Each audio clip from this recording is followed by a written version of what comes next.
അദ്ദേഹത്തിന് സ്വാഗതം ചെയ്യല്ലേ?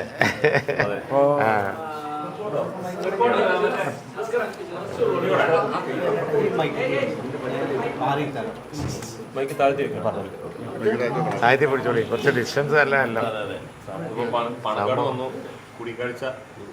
തികച്ചും സൗഹൃദമായിട്ടുള്ളൊരു സന്ദർശനമാണ്. പലപ്പോഴും മലപ്പുറത്ത് വരുന്ന ഘട്ടങ്ങളിലൊക്കെ ഈ കുടപ്പനയ്ക്കൽ വസതിയിൽ ബഹുമാനപ്പെട്ട തങ്ങൾ അവർകളെയും കുടുംബാംഗങ്ങളെയും ഒക്കെ സന്ദർശിക്കാറുണ്ട്. ഇപ്രാവശ്യവും തികച്ചും സൗഹൃദപരമായിട്ടുള്ളൊരു സന്ദർശനമാണ്.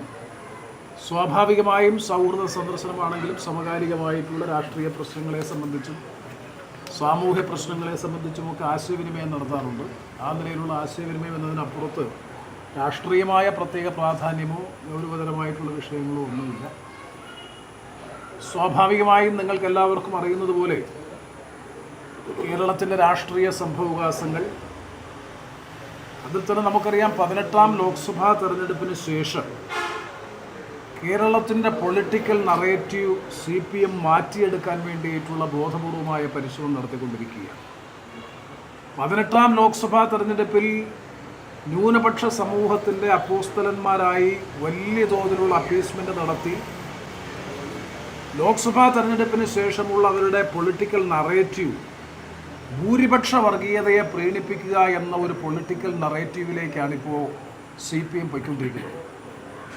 അതിൻ്റെ ഭാഗമായി തന്നെയാണ് ഉണ്ടായിക്കൊണ്ടിരിക്കുന്ന ഏറ്റവും ഒടുവിലത്തെ പൊളിറ്റിക്കൽ ഡെവലപ്മെൻറ്റ്സ് ഓരോന്നും പരിശോധിച്ചാൽ ഭൂരിപക്ഷ വർഗീയതയെ പ്രീണിപ്പിച്ചുകൊണ്ട് അധികാരത്തിൽ തുടർന്നും അധികാരം നിലനിർത്താൻ വേണ്ടിയിട്ടുള്ള നീക്കത്തിൻ്റെ ഭാഗം തന്നെയാണ്. ഏറ്റവും ഒടുവിൽ ഒരു പ്രസക്തവുമല്ലാത്തൊരു വിഷയത്തെ സംബന്ധിച്ച് P. ജയരാജൻ നടത്തിയിട്ടുള്ള പ്രതികരണം മാത്രം പരിശോധിച്ചാൽ കേരളത്തിലിപ്പോൾ അത്ര സജീവമായിട്ടുള്ളൊരു ചർച്ചാ വിഷയം പോലും അല്ലാത്തതാണ് IS-മായി ബന്ധപ്പെട്ട വിഷയം. അങ്ങനെയുള്ള ആക്ഷേപങ്ങൾ പോലും ഉണ്ടാകാതിരിക്കുന്ന ഒരു പ്രത്യേക ഘട്ടത്തിൽ P. ജയരാജനെ പോലെയുള്ള CPM-ൻ്റെ പൊളിറ്റിക്കൽ സ്ട്രാറ്റജിസ്റ്റ് എന്ന് വിശേഷിപ്പിക്കാൻ കഴിയുന്നൊരു നേതാവ് കേരളത്തിൽ നിന്ന് IS-ൻ്റെ റിക്രൂട്ട്മെൻറ്റ് നടത്തിയിട്ടുണ്ട് എന്നൊരു പ്രസ്താവന ഇപ്പോൾ നടത്തിയതിൻ്റെ പശ്ചാത്തലം എന്ത് എന്ന് വിശദീകരിക്കാൻ ബാധ്യത CPM-നുണ്ട്. അപ്പോൾ വർഗീയമായ ധ്രുവീകരണം കേരളത്തിൽ വളർത്തിക്കൊണ്ടുവരാനുള്ള ബോധപൂർവമായ ഉദ്ദേശത്തിൻ്റെ ഭാഗമായിട്ട് മാത്രമേ അതിനെ വിലയിരുത്താൻ കഴിയൂ. രണ്ടാമത്തെ പ്രശ്നം, ഇത് അങ്ങനെ IS റിക്രൂട്ട്മെൻറ്റ് കേരളത്തിൽ നടന്നിട്ടുണ്ടെങ്കിൽ കഴിഞ്ഞ 9 വർഷക്കാലമായി അല്ലെങ്കിൽ 8.25 വർഷക്കാലമായി കേരളം ഭരിക്കുന്നത് CPM-ൻ്റെ നേതൃത്വത്തിലുള്ള ഗവൺമെൻറ്റാണ്. മുഖ്യമന്ത്രിയാണ് ആഭ്യന്തര വകുപ്പ് കൈകാര്യം ചെയ്യുന്നത്. എന്തുകൊണ്ട് ഇത് കണ്ടെത്തി ഉചിതമായ നടപടികൾ സ്വീകരിക്കാൻ ഗവൺമെൻറ് കഴിഞ്ഞില്ല എന്നുള്ളതും ഒരു പ്രസക്തമായിട്ടുള്ള പ്രശ്നമല്ലേ? ഇപ്പോൾ ഇരുതല മൂർച്ചയുള്ള നിലയിലാണ് CPM നേതാക്കളുടെ പല പ്രതികരണങ്ങളും പ്രസ്താവനകളും ഇപ്പോൾ നാട്ടിൽ വന്നുകൊണ്ടിരിക്കുന്നത്. ഇത് ഞങ്ങൾ മനസ്സിലാക്കുന്നത് ഞാൻ നേരത്തെ സൂചിപ്പിച്ച അതേ വാക്ക് തന്നെ ആവർത്തിക്കാൻ ആഗ്രഹിക്കുന്നു. തെരഞ്ഞെടുപ്പിന് മുമ്പുണ്ടായിരുന്ന രാഷ്ട്രീയ നയത്തിൽ നിന്ന് ഘടനാപരമായ മാറ്റം വരുത്തിക്കൊണ്ട് ഭൂരിപക്ഷ വർഗീയതയുടെ പിൻബലത്തോടുകൂടി അധികാരം നിലനിർത്തുന്നതിന് വേണ്ടിയിട്ടുള്ള പുതിയ നീക്കമാണ് ഇപ്പോൾ CPM പല രൂപത്തിൽ പല തലത്തിൽ നടത്തിക്കൊണ്ടിരിക്കുന്നത്.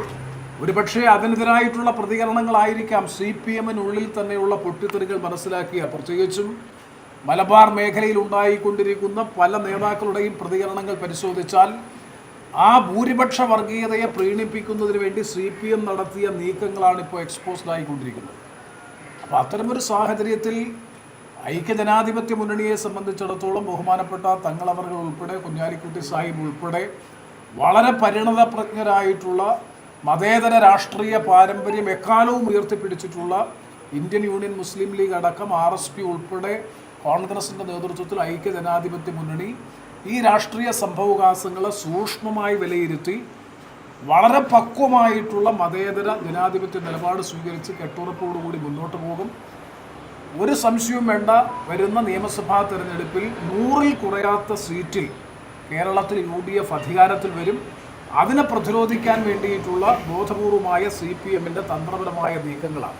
തരാതരം പോലെ ന്യൂനപക്ഷ വർഗീയതയെ പ്രീണിപ്പിക്കുക എന്ന തന്ത്രമാണ് CPM എക്കാലവും സ്വീകരിച്ചിട്ടുള്ളത്. ആ തന്ത്രം അതിൻ്റെ ഭാഗമായി തന്നെ P. ജയരാജൻ്റെ സ്റ്റേറ്റ്മെൻറ്റിനെ കാണണമെന്നാണ് ഈ കാര്യത്തെ സംബന്ധിച്ച് പ്രതികരിക്കാനുള്ളത്. ഞങ്ങളുടെ മുന്നണി സംവിധാനം കൂടുതൽ കെട്ടുറപ്പോടുകൂടിയാണ് മുന്നോട്ട് പോകുന്നത്. നിങ്ങൾക്കെല്ലാം അറിയാം, കോൺഗ്രസിൻ്റെ നേതൃത്വത്തിൽ തന്നെ മിഷൻ 2025 എന്ന പേരിൽ വളരെ ഫലപ്രദമായ നിലയിലുള്ള സംഘടനാപരമായ തെരഞ്ഞെടുപ്പിനെ, പഞ്ചായത്ത് തെരഞ്ഞെടുപ്പിനെ മുന്നിൽ കണ്ടുകൊണ്ടുള്ള പ്രവർത്തനങ്ങൾ ആരംഭിച്ചിട്ടുണ്ട്. അതിൻ്റെ ചുവട് പിടിച്ചുകൊണ്ട് തന്നെ UDFും ആ തരത്തിലുള്ള പ്രവർത്തനങ്ങളുമായി മുന്നോട്ട് പോവുകയാണ്. പഞ്ചായത്ത്, മുനിസിപ്പൽ, കോർപ്പറേഷൻ തെരഞ്ഞെടുപ്പാണ് ഞങ്ങളുടെ നെക്സ്റ്റ് അജണ്ട. സ്വാഭാവികമായും അതിൽ നല്ല വിജയം കൊയ്തെടുക്കാൻ കഴിയുമെന്നുള്ള വിശ്വാസത്തിൽ മുന്നോട്ട് പോവുകയാണ്. ഒരവസരവും അഭിപ്രായ അനൈക്യവും ഇന്ന് ഐക്യ ജനാധിപത്യ മുന്നണിയിൽ ഇല്ല എന്നുള്ളതാണ് ഏറ്റവും വലിയ പ്രത്യേകതയായി ചൂണ്ടിക്കാണിക്കുന്നത്. കേരളം ഭരിക്കുന്നത് CPM ആണ്. കഴിഞ്ഞ 8-9 വർഷമായി സംസ്ഥാനത്തിൻ്റെ ആഭ്യന്തര വകുപ്പിൻ്റെ ചുമതലയുള്ളത് CPMൻ്റെ പോളിറ്റ് ബ്യൂറോ അംഗം കൂടിയായിട്ടുള്ള സൗ പിണറായി വിജയനാണ്. അപ്പോൾ അത്തരത്തിലൊരു പ്രസ്താവനയുടെ ഇപ്പോഴത്തെ പ്രസക്തി എന്ത്? ഇത് അദ്ദേഹം തന്നെ വിശദീകരണക്കുറിപ്പിറക്കി. ഞാൻ പറഞ്ഞത് ഇപ്പോഴുള്ള സംഭവമല്ല, വളരെ മുമ്പ് നടന്നിട്ടുള്ള സംഭവമാണ്. എന്നാൽ പിന്നെ എന്തിനാണ് ഇപ്പോൾ ആ പ്രസ്താവനയുടെ പ്രസക്തി? അതാണ് ഞങ്ങൾ ചോദ്യം ചെയ്യുന്നത്. അങ്ങനെ ഉണ്ടെങ്കിൽ എന്ത് നടപടിയായിരുന്നു സംസ്ഥാന ഗവൺമെൻറ് സ്വീകരിച്ചത്? അപ്പോൾ ഈ ഗവൺമെൻറ്റിൻ്റെ ടോട്ടൽ ഫെയിലൂർ അല്ലേ, ആഭ്യന്തര വകുപ്പിൻ്റെ ഏറ്റവും വലിയ പരാജയമല്ലേ IS റിക്രൂട്ട്മെൻറ്റ് കേരളത്തിൽ നടന്നു? അത് കേരളത്തിലെ ഇൻ്റലിജൻസിനും കേന്ദ്ര ഗവൺമെൻറ്റിൻ്റെ സംവിധാനങ്ങൾക്കും ഒന്നും ബോധ്യപ്പെടാൻ കഴിഞ്ഞില്ല എന്ന് പറഞ്ഞാൽ സംസ്ഥാനത്തിൻ്റെ ആഭ്യന്തര വകുപ്പിൻ്റെ കൂടി പരാജയമല്ലേ? അപ്പോൾ P. ജയരാജൻ അത് പ്രസ്താവന ഇപ്പോൾ ഇറക്കിയതിൻ്റെ പ്രധാനപ്പെട്ട കാരണം ഒരു പുതിയ രാഷ്ട്രീയ നറേറ്റീവിലേക്ക് അല്ലെങ്കിൽ ഒരു പുതിയ രാഷ്ട്രീയ പശ്ചാത്തലം രൂപപ്പെടുത്തുക എന്ന ദുരുദ്ദേശത്തോടു കൂടി തന്നെയാണ് ആ പ്രസ്താവന ഇറക്കിയത്. അപ്പോൾ എങ്ങനെ സഭയെ കൺവിൻസ് ചെയ്യാൻ പറ്റും? പ്രത്യേകിച്ച് മുസ്ലിം ലീഗ് നേതാക്കളെ കൂടി ഉൾപ്പെടുത്തിക്കൊണ്ടുള്ള സഭാ മേലധ്യക്ഷന്മാരാരും കാണുന്നോ? അങ്ങനെയൊന്നും ഞങ്ങൾ ആലോചിച്ചിട്ടില്ല. എപ്പോഴും കണ്ടുകൊണ്ടിരിക്കുന്നതാണല്ലോ. സഭാ നേതാക്കന്മാരായിട്ട് നല്ല ബന്ധം കാത്തു സൂക്ഷിക്കുന്നവരാണ് ഞങ്ങൾ. തങ്ങളിടക്കിടക്ക് സഭാ നേതാക്കന്മാരായിട്ടൊക്കെ കാണാറുണ്ട്. UDFൻ്റെ നേതാക്കൾ കാണാറുണ്ട്. ഇനിയും തുടരും. ആ റിലേഷൻ വളരെ ശക്തമായി തന്നെ കൊണ്ടുപോകും. അത് UDF കൾച്ചറാണല്ലോ. അല്ല, അങ്ങനല്ല. അങ്ങനെ ഇപ്പോൾ പിന്നെ അത് പിന്നെ ഒരാൾ പറഞ്ഞതുകൊണ്ട് ഉള്ളതില്ലാതാവുമല്ലോ. എന്തെങ്കിലും ആ തരത്തിലുള്ള തീവ്രവാദ സമീപനം കേരളത്തിൽ എപ്പോൾ വന്നിട്ടുണ്ടെങ്കിലും അതിനെ ശക്തമായി എതിർക്കാൻ പാണക്കാട് തങ്ങന്മാരുടെ നേതൃത്വത്തിൽ ശിഹാബ്ദങ്ങളുടെ കാലത്ത് ഇപ്പോൾ സദുക്കലി ശിഹാബ്ദങ്ങളുടെ കാലത്ത് മുഖ്യധാരയിൽ മുന്നിട്ടിറങ്ങാൻ ഞങ്ങളുണ്ട്. ഉള്ളിടത്തോളം കാലം ഇവിടെ അതൊന്നും ഏശം പോകുന്നില്ല. ഈ P. ജയരാജൻ്റെ ഒരു പ്രസ്താവനയിൽ ലീഗിനെ ഒരു അതിർത്തി ലീഗ് പരസ്യമായിട്ട് ഉന്നയിക്കുന്നില്ല. അല്ല, ഇപ്പോൾ ശ്രീ പ്രേമചന്ദ്രൻ ഇത്രയും സമയവും പറഞ്ഞത് അതിലുള്ള പൊളിറ്റിക്സും അസംതൃപ്തിയും തന്നെയാണല്ലോ. അവരോരോ രാഷ്ട്രീയം തീരുമാനിച്ചിട്ട് ഓരോന്ന് വെച്ച് അതാത് സമയത്തേക്ക് യോജിച്ചത് ഇപ്പോൾ ഭൂരിപക്ഷ വോട്ടാണ് കൊണ്ട് അതിനനുസരിച്ച് പ്രസ്താവന അതും ചെയ്ത് ക്യാമ്പയിൻ ചെയ്യാണ്. കേരളത്തിലെ ജനങ്ങൾക്ക് ബുദ്ധിയുണ്ട് ഇതൊക്കെ മനസ്സിലാക്കാൻ. ഇതിനേക്കാൾ കലുഷിതമായ എക്സ്പ്ലോസീവായിട്ടുള്ള ടൈമായിരുന്നു ബാബരി മസ്ജിദ് തകർത്തതിന് ശേഷം. അപ്പോൾ പോലും ഇവിടെ അനങ്ങിയിട്ടില്ല. ശിഹാബ്ദങ്ങളുടെ നേതൃത്വത്തിൽ തടഞ്ഞു. ഇപ്പോഴും ഇവിടുത്തെ മുഖ്യധാരയിലും മതേതരത്വം ഉയർത്തിപ്പിടിക്കാൻ ലീഗുണ്ട്, UDF ഉണ്ട്. അതിൽ യാതൊരു മാറ്റം വരില്ല. സഭാ നേതാക്കളും അതുപോലെ മുഴുവൻ സമൂഹമായിട്ടും വലിയ നല്ല റിലേഷൻ കാത്തു സൂക്ഷിക്കുന്നതിൽ ഞങ്ങൾ മുൻകൈ എടുക്കും. ആരെങ്കിലും ഒരു പ്രസ്താവന ഇറക്കിക്കൊണ്ട് അതില്ലാതാവില്ല. ഇല്ലാത്ത കാര്യം ധരിപ്പിച്ച് എവിടെയെങ്കിലും ഒന്നുണ്ടെങ്കിൽ തന്നെ മുളയിൽ നുള്ളിക്കളയാനാണ് ലീഗ് ഞങ്ങൾ നോക്കുന്നത്. എന്തെങ്കിലും ഒരു തീവ്രവാദം ന്യൂനപക്ഷങ്ങൾക്കിടയിൽ തീവ്രവാദ സമീപനം വന്നിട്ടുണ്ടെങ്കിൽ അതിന് നഖശിഖാന്തി എതിർത്ത് അപ്പം തന്നെ ഇല്ലാതാക്കുന്ന സമീപനമാണ്. അത് ഇനിയും തുടരും.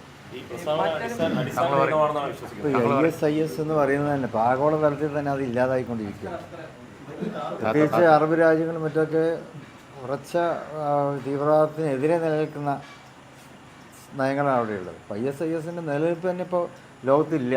അപ്പം അങ്ങനത്തെ ഒരു സാഹചര്യത്തിൽ വീണ്ടും ഉണ്ട് എന്ന് പറയുന്നത് അതിൻ്റെ പിന്നിലുള്ള രാഷ്ട്രീയം എന്താണെന്ന് മനസ്സിലാക്കാൻ നമുക്ക് പറ്റും. പക്ഷേ കേരളത്തിലൊന്നും അത് മുതലാകാൻ പോകുന്നില്ല. കേരളത്തിലെ ജനങ്ങളൊക്കെ വ്യക്തമായി മനസ്സിലാക്കാൻ പറ്റും. മതേതരത്വ ജനാധിപത്യ മൂല്യങ്ങളിൽ വിശ്വസിക്കുന്നവരാണ് കേരളത്തിലെ ഭൂരിപക്ഷം സമൂഹം. കഴിഞ്ഞ ഈ തെരഞ്ഞെടുപ്പിൽ നമ്മളത് തെളിയിച്ചു കൊടുത്തിട്ടുള്ളതുമാണ്. അപ്പോൾ അത് ഞങ്ങൾ ഈ തെരഞ്ഞെടുപ്പിൽ LDFനെ സഹായിച്ചത് ഈ മുസ്ലിം പ്രീണനമാണ് എന്നത് അവരുടെ പാർട്ടി തന്നെ അല്ലെങ്കിൽ ലെഫ്റ്റ് തന്നെ ചർച്ച ചെയ്തൊരു കാര്യമാണ്. അതിൽ നിന്ന് മോചനം നേടാനുള്ള ഒരു കുറുക്കോഴിയായിട്ടാണ് അപ്പോൾ നേരത്തെ പ്രേമേന്ദ്രൻ പറഞ്ഞതുപോലെ ഇത് ഉപയോഗിക്കുന്നത്. അങ്ങനെ ഇത് ഉപയോഗിക്കാമോ? അത് നഷ്ടപ്പെട്ട വോട്ടുകൾ വീണ്ടെടുക്കാൻ എന്താണോ ഇനി വല്ല പിടിവള്ളിയും കിട്ടുമോ എന്നവർ അന്വേഷിച്ചുകൊണ്ടിരിക്കുകയാണ്. അപ്പോൾ അതിപ്പോൾ ISന് പിടിവള്ളി പിടിച്ചു നോക്കുകയാണ്. പക്ഷെ അതൊന്നും ഇവിടെ നടപ്പാൻ പോകുന്നില്ല, ഏശാൻ പോകുന്നില്ല. തീർച്ചയായിട്ടും ഒരു കണക്കുകളുടെ അടിസ്ഥാനത്തിൽ ആർക്കും തെളിയിക്കാൻ പറ്റിയിട്ടില്ല. വെറുതെ പിന്നെ പ്രസ്ഥാനം എന്നല്ലാതെ ഒറ്റപ്പെട്ടുണ്ടായിരിക്കാം. പക്ഷെ അതിന് ജനറലൈസ് ചെയ്തുകൊണ്ട് ഒരു സമുദായം മുഴുവനും ISന്റെ പിന്നിലാണ് എന്നൊക്കെ പറയുന്നത് അത് ഒരിക്കലും തന്നെ ഒരു പുരോഗമന രാഷ്ട്രീയ പ്രസ്ഥാനത്തെ സംബന്ധിച്ചിടത്തോളം അതൊരിക്കലും അവരുടെ നിലപാടുകൾക്ക് യോജിക്കുന്നതല്ല. മറ്റൊരു കാര്യം, ഒരു രാജ്യം ഒരു തെരഞ്ഞെടുപ്പ് എന്നുള്ള ഇതില് BJP-യുടെ ഒരു ക്യാമ്പയിൻ ആയിരുന്നു. അതിൽ എല്ലാ പാർട്ടികളോടും അഭിപ്രായം ചോദിച്ചിരുന്നു. മുസ്ലിം ലീഗും അതുപോലെ തന്നെ RSP ഉൾപ്പെടെ അതിൽ മറുപടി പറഞ്ഞിട്ടില്ല എന്നുള്ള വിവരമാണ് പുറത്തു വരുന്നത്. ഇല്ല, ഞാൻ മനസ്സിലാക്കുന്നത് ശരിയെങ്കിൽ ഇന്ത്യൻ യൂണിയൻ, മുസ്ലിം ലീഗും അതുപോലെ മറ്റ് RSP അടക്കമുള്ള കക്ഷികളൊക്കെ തന്നെ ഇലക്ഷൻ കമ്മീഷന് മുമ്പാകെയും ലോ കമ്മീഷന് മുമ്പാകെയും ഒക്കെ തന്നെ ഇതുമായി ബന്ധപ്പെട്ട നിലപാടുകൾ വ്യക്തമാക്കിയിട്ടുണ്ട്. എന്നാൽ രാംനാഥ് കോവിന്ദ് അധ്യക്ഷനായിട്ടുള്ള വൺ നേഷൻ വൺ ഇലക്ഷനുമായി ബന്ധപ്പെട്ട ആ കാര്യത്തെ സംബന്ധിച്ച് കൊടുത്തിട്ടില്ല എന്നുള്ളത് ശരിയാണ്. ഇത് പൂർണ്ണമായും പൊളിറ്റിക്കലി ഡോമിനേറ്റഡ് ആയിട്ടുള്ളൊരു സമിതിയാണ് കേന്ദ്ര ഗവൺമെൻറ് നിയോഗിച്ചത്. ഇത്രയും പെട്ടെന്ന് ഇത്തരത്തിലൊരു റിപ്പോർട്ട് സബ്മിറ്റ് ചെയ്യാൻ എങ്ങനെ ആ കമ്മിറ്റി കഴിയുന്നു എന്നുള്ളതാണ് ഏറ്റവും വളരെ തികച്ചും ഒരു പ്രഹസനാത്മകമായ നിലയിൽ ഒരു കമ്മീഷൻ നിയോഗിക്കുക, ആ കമ്മീഷൻ പെട്ടെന്ന് തട്ടിക്കൂട്ടി ഒരു റിപ്പോർട്ട് ഉണ്ടാക്കുക, അത് ഒരു ചർച്ച പോലും കൂടാതെ സമയം കൊടുത്തില്ല. അതെ, രാംനാഥ് കോവിന്ദ് കമ്മീഷനുമായി ബന്ധപ്പെട്ട കാര്യങ്ങളെ സംബന്ധിച്ച് ഒരു ആൾ പാർട്ടി മീറ്റിംഗ് വിളിച്ചുകൂട്ടി അതിൻ്റെ വിശദാംശങ്ങൾ ചർച്ച ചെയ്യുക പോലും കൂടാതെ ഏകപക്ഷീയമായി എങ്ങനെയാണ് ഗവൺമെൻറ് എന്ന് പറഞ്ഞ രാജ്യത്തെ മുഴുവൻ ജനങ്ങളെയും പ്രതിനിധീകരിക്കുന്നതാണ് ഗവൺമെൻറ്, എങ്ങനെയാണ് കേന്ദ്ര മന്ത്രിസഭാ യോഗം ഇത് ഇനി കൺസൾട്ടേഷൻ ആകാമെന്നുള്ളതാണ്. കേന്ദ്ര മന്ത്രിസഭാ യോഗം തത്വത്തിൽ അംഗീകരിച്ചു കഴിഞ്ഞു വൺ നേഷൻ വൺ എലക്ഷൻ. ഇനി ചർച്ചയാകാമെന്ന് പറയുന്നത് നടത്തിപ്പിനെ സംബന്ധിച്ചാണ്.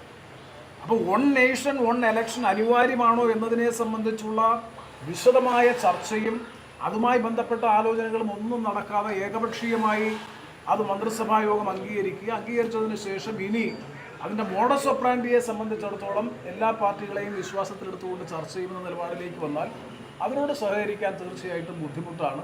ഇതിന് വളരെ വ്യക്തമായ ഒരു രാഷ്ട്രീയ അജണ്ടയുടെ അടിസ്ഥാനത്തിൽ തന്നെയാണ് BJP ഈ നിയമവുമായി മുന്നോട്ട് വരുന്നത്. അതുകൊണ്ട് എല്ലാ പാർട്ടികളും പ്രതിപക്ഷ പാർട്ടികളും ഒക്കെ തന്നെ നിലപാട് വ്യക്തമാക്കിയിട്ടുണ്ട്. ഫെഡറൽ ജനാധിപത്യ സംവിധാനത്തെ ദുർബലപ്പെടുത്തുന്നതാണ്, ഒരു സംശയവും വേണ്ട. കാരണം ഒരു ഫെഡറൽ കോൺസ്റ്റിറ്റ്യൂഷനാണ് ഇന്ത്യയെ സംബന്ധിച്ചിടത്തോളം. സ്റ്റേറ്റുകളുടെ അധികാരം, സ്റ്റേറ്റുകളുടെ അവകാശം, സംസ്ഥാന നിയമസഭയുടെയൊക്കെ അവകാശം, അതിനെയൊക്കെ ദുർബലപ്പെടുത്തി രാജ്യത്ത് BJP ഒരു പ്രസിഡൻഷ്യൽ ജനാധിപത്യ സംവിധാനത്തിലേക്ക് പോകുന്നതിൻ്റെ ഭാഗം കൂടിയാണ് ഈ ഭരണഘടനാപരമായ ഭേദഗതിയിലൂടെ ലക്ഷ്യം വെക്കുന്നത് എന്നാണ് രാഷ്ട്രീയമായി വിലയിരുത്തുമ്പോൾ മനസ്സിലാക്കാൻ കഴിയും. ഇന്നലെ കാർഗെ പറഞ്ഞതുപോലെ ഈ BJP ഗവൺമെൻറ്റിന് ഇത് നടപ്പിലാക്കാൻ കഴിയില്ല. അതാ ഒരു തട്ടിപ്പാണ്. കാരണം ഇപ്പോൾ അറ്റൻഷൻ ഡൈവേർട്ട് ചെയ്യാനുള്ള തട്ടിപ്പാണ് ഈ രാംനാഥ് കമ്മീഷൻ അല്ലെങ്കിൽ കമ്മിറ്റി. അത് സമയം കൊടുത്തില്ല, ആരും വിളിച്ചുമില്ല, ചോദിച്ചുമില്ല. അങ്ങനെ പെട്ടെന്ന് തട്ടിക്കൂട്ടിയ റിപ്പോർട്ട് കൊടുത്ത് കബിനറ്റ് അംഗീകരിച്ച് ഞങ്ങൾ അടുത്ത പാർലമെൻറ്റിൽ വെച്ച് മുന്നോട്ട് പോകും എന്നുള്ള നിലയിലുള്ള ഒരു ആറ്റിറ്റ്യൂഡാണ്. പറയേണ്ടിയോടുത്ത് RSPയും പറഞ്ഞു, ലീഗും പറഞ്ഞു, എല്ലാ കക്ഷികളും പറഞ്ഞു, ലോ കമ്മീഷനും ഇലക്ഷൻ കമ്മീഷനും. ഞങ്ങളുടെ 2 പ്രതിനിധികൾ തന്നെ നിരന്തരം, ലീഗിനെ പറ്റി പറയുമ്പോൾ IMLൻ്റെ പ്രതികൾ നിരന്തരം ആ മീറ്റിങ്ങിൽ 2 ലീഡേഴ്സിനെ ഞങ്ങൾ പറഞ്ഞയച്ചിട്ടുണ്ട്. ഇവർ ഇത് BJPക്ക് വേണ്ടി ഒരു ഐവാഷിംഗ് നടത്താൻ വേണ്ടിയുള്ള ഒരു ഏർപ്പാടാണ്. അത് ഇന്ത്യയിലെ പ്രധാനപ്പെട്ട ദേശീയ പാർട്ടികളിൽ പലരും ഗൗരവത്തിലെടുത്തിട്ടില്ല. അത് മാത്രമല്ല, അവർ തട്ടിക്കൂട്ടി കൊടുത്ത റിപ്പോർട്ട് ഇവിടെ നടക്കാൻ പോകുന്നില്ല, അത് തട്ടിപ്പാണ് എന്നാണ് കോൺഗ്രസിൻ്റെ ഉൾപ്പെടെ ഞങ്ങളുൾപ്പെടെ എല്ലാവരുടെയും. വളരെ ദോഷമാണ്. ഞങ്ങളിത് ലോ കമ്മീഷനിലും ഇലക്ഷൻ കമ്മീഷനിലും ലീഗ് പ്രതികൾ പങ്കെടുത്ത് പറഞ്ഞത്, holding simultaneous election will tinker with the democracy basic structure of constitution and federal policy of the country. Further, this constitutional and it is unconstitutional and anti-democratic. Unconstitutional and anti-democratic ആണ് എന്നാണ് ലീഗിൻ്റെ അഭിപ്രായം. RSP അത് തന്നെ പറഞ്ഞു, India മുന്നണി അത് തന്നെ പറഞ്ഞു.